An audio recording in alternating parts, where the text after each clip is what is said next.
I'm the big LG Doc Gallows, and you're watching the Wrestling Junkies. Boom.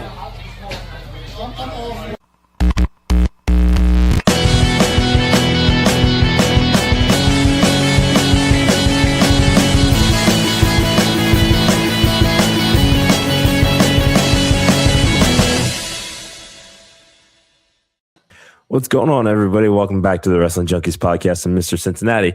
As always, I'm joined by that handsome devil, the podcast dad. Choops, how are we feeling today? I'm doing all right. Like I said pre-show, my head hurts today, but I'm going to talk some wrestling, and all that shit's the best medicine, right? Dude, I mean, it's such an incredible week, too. We've got 4 major shows this weekend. All the go-home TV that we have to look forward to, too. I mean, I'd be pretty amped. Major debut in TNA, apparently. Debut in London today, too, over on SmackDown as well. Saw that. Yeah. Oh, yeah. I was like, oh, who? Then I remembered who. It's not Veer. Damn it, you beat me to it, man. I told Fact Checker I was going to fuck with you so hard today. I also thought I was going to get at least another 20 minutes before it came up, but it was flowing in. Yeah, there it is. That's right. You could never beat me to the punch. But, Mr. Cincinnati, hit him. Again, thank you guys so much for joining us tonight. As always, you can find us on X, TikTok, and Buzzer at Junkies Pod. Like us on Facebook. Follow us over on Instagram at Wrestling Junkies Pod. But most importantly, please do us a huge favor and subscribe to our YouTube channel, Podcast at 622 subscribers. Tell everybody what we're all about over at the Wrestling Junkies Podcast and tell them what that magic number is. Magic number is 1. Tell one person if you like what we're doing here. Just try to have fun. 2 dudes that like talking wrestling, having a good time. Occasionally we'll throw in the jabs about our respective football teams and baseball teams and, just passionate about what we're talking about. I don't know. Yesterday I think we got off the show and I was like, man, really went on a tangent there. So just passion, right? Passion is here. What we do. There's a table back there. I don't know. Mr. Cincinnati is blocking it. The star of the show back there. The table. If you have a seat, or if you don't have a seat, just grab a seat and pull one up. We just want to have fun. The discussion is there. Keep it civil, obviously. Keep it respectful, obviously. But just come talk to us about wrestling. That's all we want to do here. And while you're at it, go follow our friends at Turnbuckle at official TRNBCKL. This is the newest wrestling community for fans, by fans. Join our Discord server. Also, check out our Patreon because we do get some pretty cool scoops. So do yourselves a favor and sign up. You don't want to miss the content that we're putting out here. Shout out to our friends at the Quick Count and 10 Count podcast. And we also are talking about a brand new show that could be debuting in the very near future, The War Room. So stay tuned for details on that. Join us tomorrow night, Body Slam, 7 p.m. Eastern. We have Aaron Williams joining us, fresh off of his hellacious match at GCW that we were in attendance for this past weekend. We're going to be talking to him about that match and what he's got coming up for the rest of the summer. I know there's at least one person excited for that conversation, besides me and you, obviously. But I told the podcast mom we had him on, and she's like, oh, the guy we just watched wrestle? I was like, yeah. Mm-hmm. She's like, oh, that's cool as shit. So, Aaron, thank you for hopping on. And then real quick, we have to give the shout out because we do have a journalist in the room. Oh, that's the nicest thing you're going to say to me all day, isn't it? Probably. Yeah. But yeah, follow the Scrap at the Scrap News. We're got a few ideas for my next couple of articles here, so stay tuned for details. Hey, there you go. I made it through. I'm taking the reins today. You go ahead and just don't touch the keyboard. I got it. Okay. It's a two-way street here, but I appreciate that. Yeah, let's dive right into it. What is tickling your fancy as far as wrestling right now? Yeah, so pulled a couple of things off of the interwebs here. This first one, AJ Styles said on his podcast that he would love to see an unprecedented WWE versus NXT versus AAA matchup at Survivor Series. And this is the quote. I would love to see it at Survivor Series with AAA. Seriously, you could have the champions from AAA, Raw, SmackDown, and NXT. This would be a really good idea because War Games, as fun as the match concept is, getting stale. Well, they need a reason for it, right? The concern that we had when War Games came around originally, and then they branded it as Survivor Series, was, oh no, we're getting a War Games every year because they have to fill that, right? I would be totally fine if we did not get a War Games this year. I want War Games to be special, just like the Hell in a Cell is special, because in the last 2 years we've had one Hell in a Cell, if I'm not mistaken. Yeah, Punk and Drew. Yeah. I think that was the last one. That one deserved the treatment there.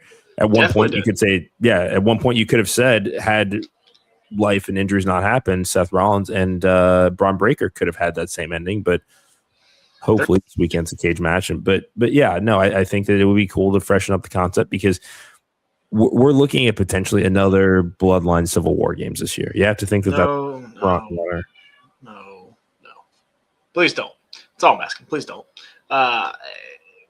But that's kind of what we're talking about, right? Like, so I don't want a War Games every year because they feel like they have to have a War Games every year. Yeah, I mean, if you look at it, since 2022, so that's what, 4 years now? Mm-hmm. We've had 3 Hell in a Cells. Yeah. That is good. Yep. That's what I need because it was Cody Rhodes and Seth Rollins. Deserved it. Right? When Cody showed the peck. Yep. Edge and Finn Balor, which should have been better than what it was. But I think the story deserved it. And then Punk and Drew, right? So make the War Games feel the same way. I feel like it should feel the same way because it's a gimmick, right? But it's so special and that's the end all be all for a feud. Yeah. And you don't really need a War Games for AJ's idea. I don't know if you need, like, you could just do the normal Survivor Series match. I mean, it worked well in 2019. Yeah. I was gonna say 2016. Ooh, glad I didn't. 2019, when we had NXT, SmackDown, and Raw, like, it worked very, very well. It was booked very well. You can do the same thing, like pull up a couple from AAA, pull up a couple from WWE, pull up a couple from NXT, build your teams. You just have an all-star team and go at it. Yeah. And what was so beautifully frustrating about that year is the only reason that we got that badass Survivor Series that we did is because they had no fucking choice. Yeah. Yeah. Well, sometimes accidents are the best thing that they get. Hello. Yeah. Excuse me. Hello, Americano. I was going to say hello, the Knicks winning the NBA championship. Don't do that. Don't do that. They fell into that. Just like they fell into that Survivor Series, just like they kind of fell into Grande Americano. Yeah. Like sometimes that's the best things that can happen to them is they fall into something, and it's up to them to then capitalize on it. And they've done well with the 3 I just mentioned. So yes, it's a good thing. I also thought you were throwing shade at the actual Knicks team just because of your I hate New York. love of Philly. That's where I thought you were going with this. No, I hate New York. Great. And they won it the first time winning a championship in 85 years or whatever. Yeah, okay, whatever. Close enough. They suck. New York sucks. I've only been once. I'd love to go back. I've never been to New York City. I've been to upstate New York. Very beautiful. A lot of fun stuff up there. Never been to New York City. Don't plan to go to New York City. Have no interest. I'd love to go to the Garden, though. I feel like you have to go at least once in your life. You have to go to the Garden. Yeah, but I don't want to pay a ticket to get into the Garden. Okay, I mean, like, you know what I mean?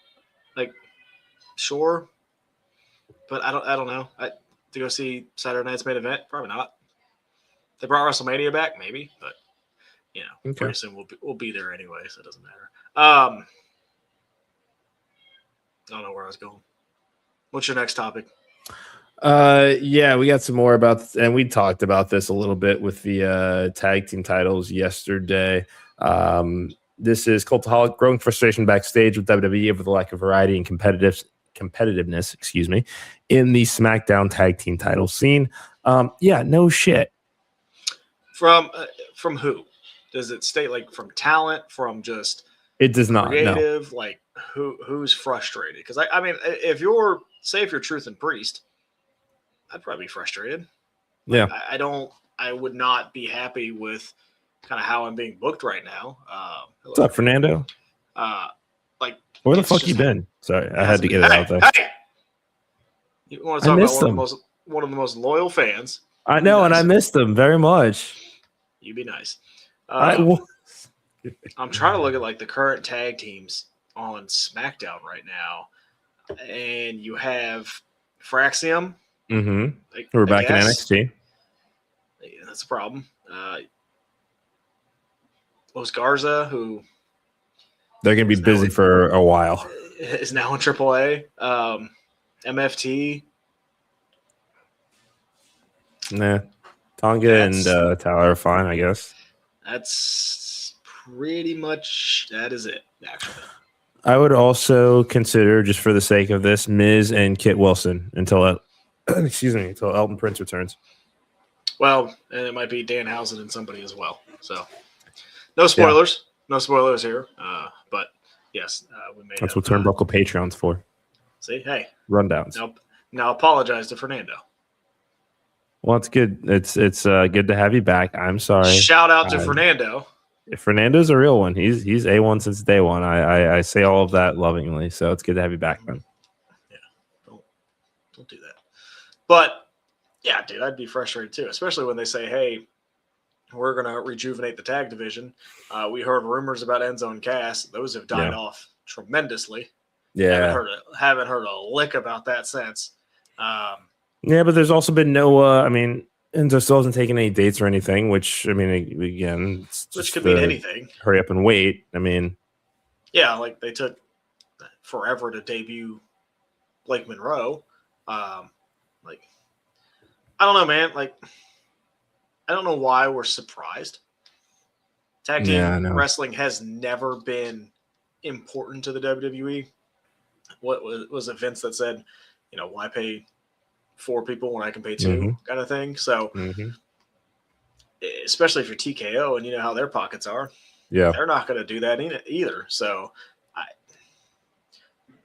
it's 2026, and I feel like we've been talking about this since 1990. I don't think it's going to go anywhere. I don't have hopes. We have some highs in WWE tag team wrestling at times, like New Day and the Usos, FTR, the Bar. Like we've had some solid times. It's not important to them. It's just not. Speaking of Cesaro, we should come back to some remarks from the wise man. Please tell me Jay is not pinning Obafemi. I wish I could fucking tell you that, Fernando. We're not going to know it. Yeah, we're not going to know until the 3 hits the mat, man. I wish I could tell you that. This is a layup, but this isn't even just a layup. The hoop is down to 4 feet. There's nobody else on the court. You have a miniature ball. Just come on, put it in. This is right there. The problem is it could be either Steve Urkel or Stefan Urkel taking the shot. That's the fucking problem. Yes, I know. That's the problem. Obafemi needs to win. Obafemi needs to win. We'll talk about it off air because I don't want to give any spoilers. But let's talk about. Let's go back to Cesaro or Claudio because Paul Heyman was on CVV today. Okay. Fucking magnificent interview. I've only gotten to check out a couple of the longer segments of it, but as always, masterclass from Chris as far as his interview style. But you could just tell how relaxed Paul is in the moment. But talking about Cesaro and how he thought, biggest missed opportunity that WWE has had in a very long time, and he admitted, hey, I also was part of dropping the ball on that as well. But he laid out this idea so well of what they could have been together, because Paul was thinking about, well, Brock's just conquered the streak. He's not coming back to TV anytime soon. But I can still be on TV and figure out a way to mention that he's, the one behind the 1 and 21-1. But if you put me on commentary for 2.5 hours a fucking night, that's going to get old really fast. But Cesaro, when he came in, was somebody who spoke so many languages. And he thought, well, it'd be a good idea if I have him deliver that line in a different language every single time, because the inflection and how you deliver it is different based on the country of origin of the language he's speaking. And he was like, we could have built him to be somebody that conquered Brock. He had that ability in the ring. It's just everything else was not put together the way that it should have been in order for it to work. WWE dropped the ball. I did too. Like that big missed opportunity, he believed. He's not wrong. Yeah. He's not. Again, he did. I'm downloading the episode now, so I will listen to that tomorrow, and I will have my updates on that. But yeah, no, it's I love when Heyman talks, and I personally I love when talent or go on CVV because, like you said, they feel very comfortable. I think they just peel back the curtain and they just go, which is refreshing, right? Because you can listen to other interviews, and it's not the same, but. Like, I don't know if you've heard LA Knight's interview, but that one was also like very good. He, again, just felt relaxed and it was a great interview. But yeah, like we've talked about it before too. Anything Cesaro did, he did well in WWE. Yeah. I mean, the countless tag teams he was on with like the Bar. Hell, he won the tag titles with Shinsuke Nakamura, and that was awesome. The Tyson Kidd, like people forget about that tag team as well. Like that tag team, so really, underrated, really good. Just a lot of good things that he could have did, and WWE missed it because dude's interesting, right? That's an interesting guy, and the motor that he had and still has. I mean, shit, we saw it live. Still has is just out of this world, and they could have done. I don't want to say like the next Kurt Angle or anything like that, but like had potential to be kind of that workhorse, champion that we could have had. Yeah. So yeah, I'm gonna listen to it. I'm interested. Yeah, I mean, I didn't necessarily hear anything that was super wild or necessarily controversial. I did love hearing him talk about the failed ECW relaunch and kind of what the plans were. And he had an interesting theory of essentially the time Vince was bored. There was no WCW, there was no ECW, and NXT wasn't a thing yet. Yeah, and Heyman by his own account, TNA was not relevant, wasn't on Vince's radar because they weren't going to take even a fraction of that market share. But talking about how they had differing views on who should be the champion, Lashley versus CM Punk, and kind of laying out December to dismember. And he just kind of explained it was a pressure cooker, and he's like, one of us had to get out, but he wasn't going to go anywhere. Vince wasn't going anywhere. So to hear just kind of the how candid he was in talking about, again, because he looked at it as I slept 2 hours a night with when I was working ECW for 7 years because I loved it so much. And he's like, it was a very cultish like atmosphere for me. I loved it so much. I was so enthralled in it. Very similar to how Vince McMahon has was during his 40 plus years in WWE. You're gonna butt heads, but again, it's I'm the one. I got the money. You work for me. Mm-hmm. Yeah, at the end of the day, he was the boss, and he had to answer to him. Yeah, no, like that's genuine, I think is the word. Like, there's no bullshit with Heyman, like, especially now. I think back in the day, there might have been some, but now it's just like, we're good. And he said that, I think this was a quote that was attributed back to Vince that you may have said to Shane of, I'd rather have Heyman working for me because at least he's pissing out of the castle than pissing into the castle. That is a famous Vince line, yes. Because Heyman could have done it. Like, he could have went and done another company and probably would have done well. Interesting how the wrestling world works. It really is. Yep. What else you got on your notes? Anything mind-blowing? No, those are just kind of the things that stuck out to me. Now it's time to talk a little bit of NXT, bud. No. Should we talk about the report about TNA and Road Dogg? Oh, yeah. Thank you. Fightful was reporting that I think they said the percentage is 99% that Road Dogg will be a part of TNA by Slammiversary. So something I think we all saw coming.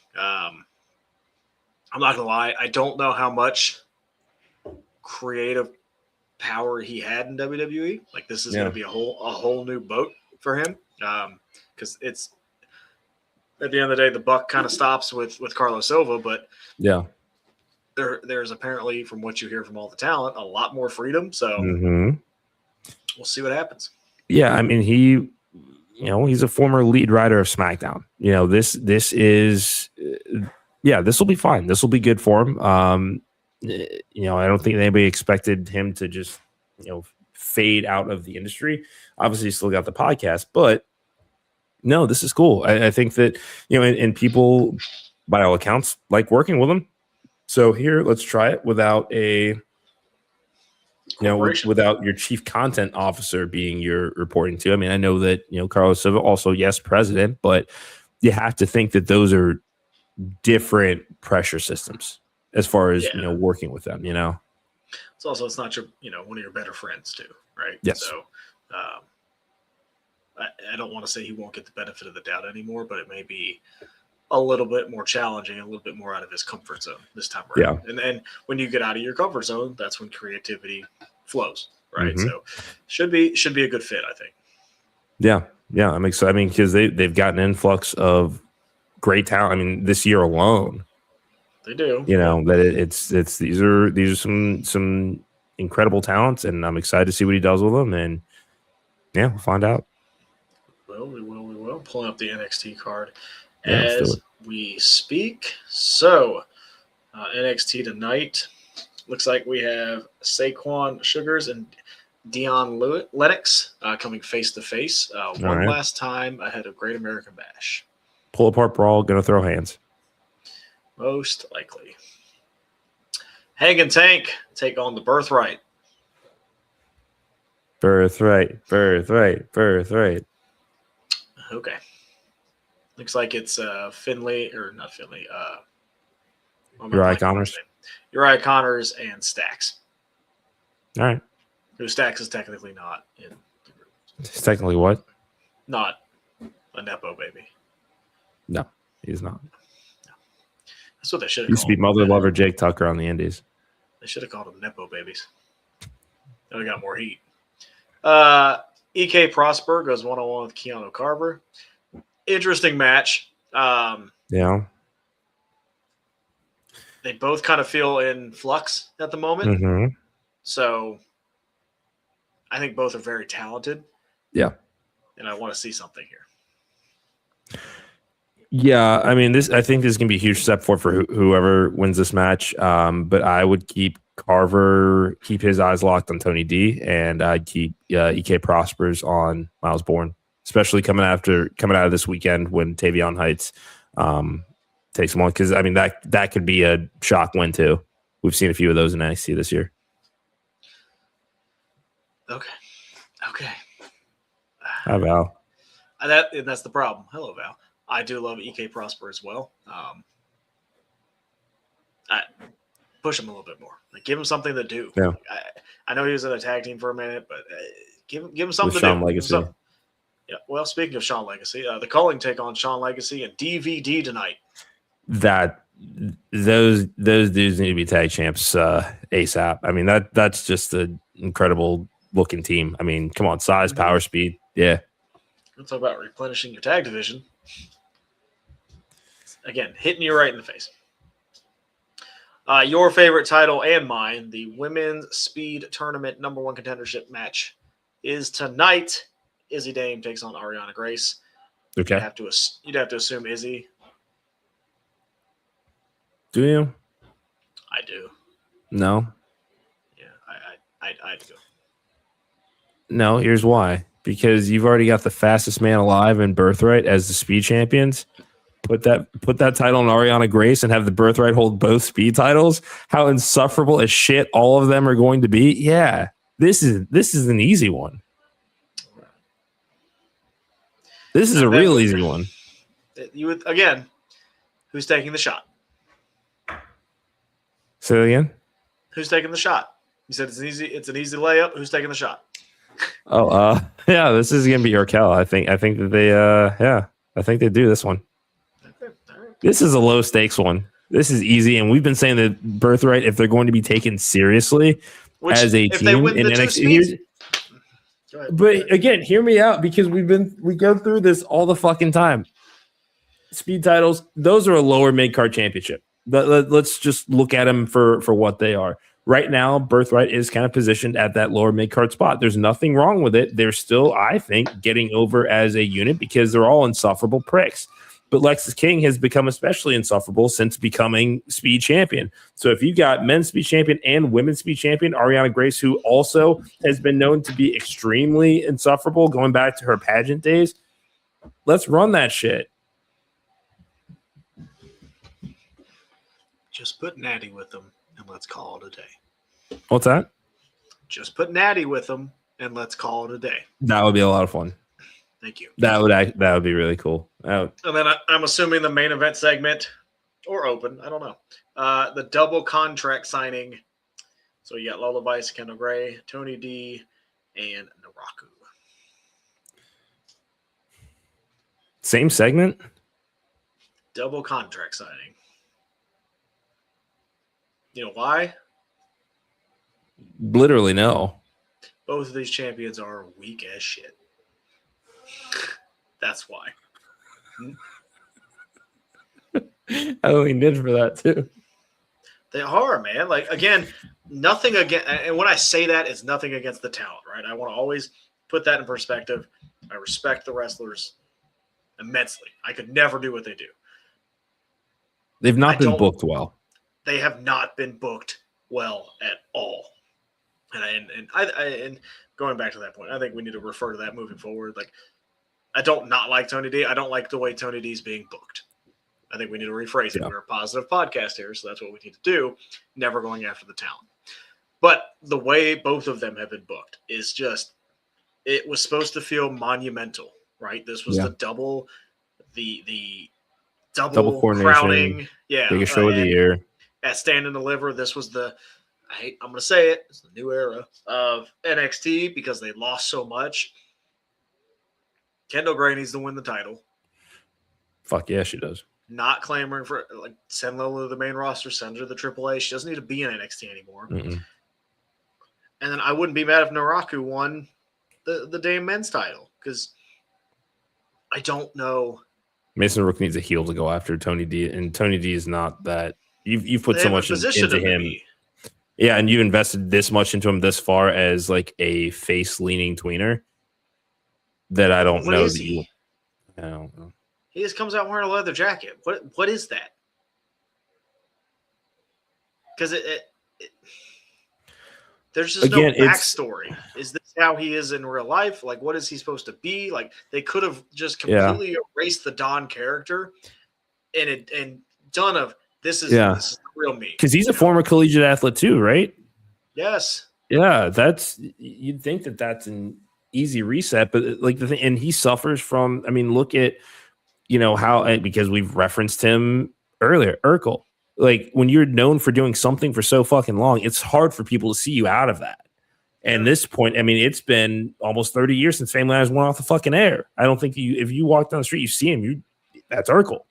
Yeah. That's what it was going to be with Tony D and this Don character. It's hard, like hearing him in just his normal inflection that God gave him. It's like, son, this is not what you sound like. I'm not into this. Yeah, I'm gonna update your reference just a little bit to get the younger crowd back with us because I think your crowd is now asleep. Urkel was in the 80s, 90s, dickhead, 80s, 90s, late 80s into 90s. Yeah, they were on from 89 to 98. Okay, yeah. So I'll speed it up a little bit. He, the character of like Ron Swanson. You can't see Nick Offerman in another show and go, that's not Ron Swanson. Dwight Schrute. Like, that's another one where you can't see him in another. I don't even know his real name. It's Dwight Schrute. Rainn Wilson. Yeah, you can't see Rainn Wilson and anything else and not think of Dwight Schrute, right? That's what Tony D is. I can't think of anything else but the mafia boss. And they didn't lean far enough to the other side. He still kind of feels like the mafia guy. Yeah. For lack of a better term. He's dark, like just going like a dark, like the roguish kind of. Yeah.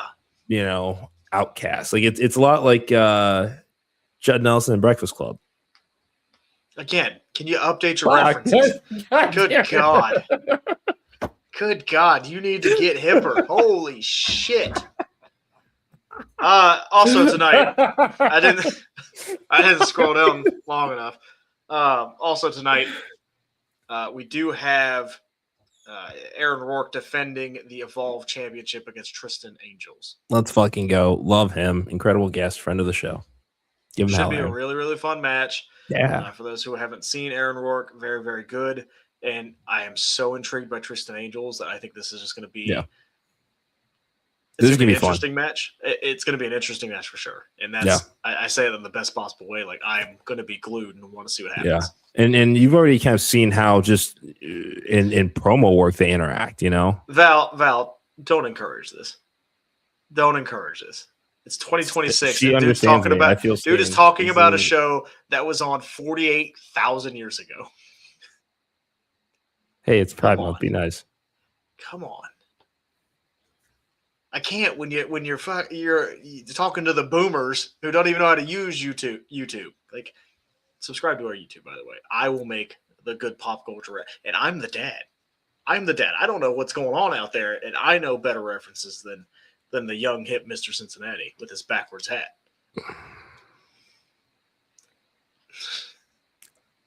I feel like I'm getting red to filth right now, and I don't like it. But pull up this next comment, please. I appreciate this. I saw it, and I'm like, I don't even know what that means. Oh, thanks, guys. I appreciate it. They are classics for a reason. Stop reading the comments before I put them up. Be faster. How about that? If I had a nickel. Anything else you want to talk about wrestling?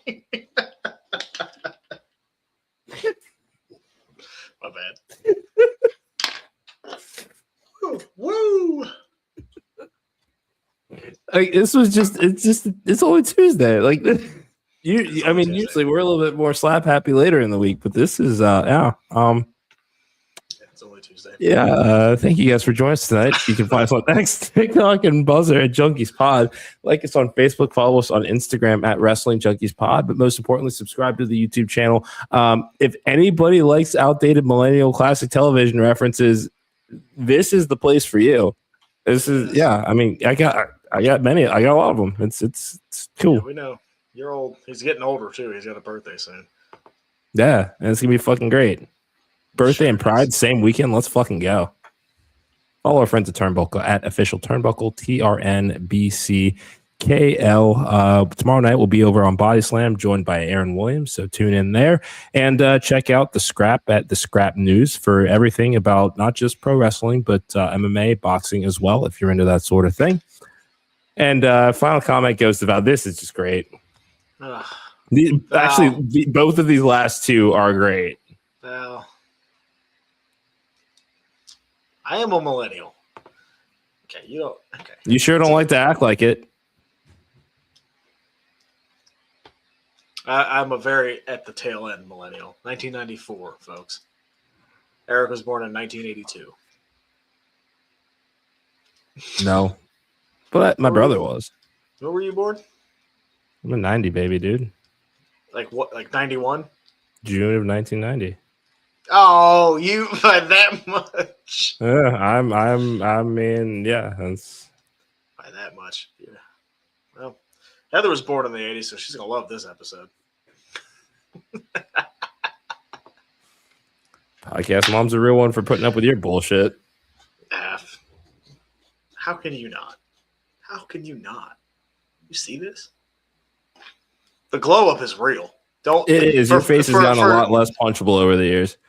Just ugly for people that tune it in. Like, if you rewind at all in these episodes, once you subscribe to the YouTube, there are some throwbacks. See, yeah, Val, and she loves you, Val. Literally, the thing she came out of GCW was Val. That's what she came out talking about. She's like, Val, I love Val. I'm like, yeah, that's what we're doing. Yeah, positive people, positive groups, wrestling. So much fun. You make so many good friends out of this. Yeah. Have fun. Talk more wrestling. Watch more wrestling. That's the podcast, Dad, of Mr. Cincinnati. This has been the Wrestling Junkies podcast. And until tomorrow, enjoy those grabs.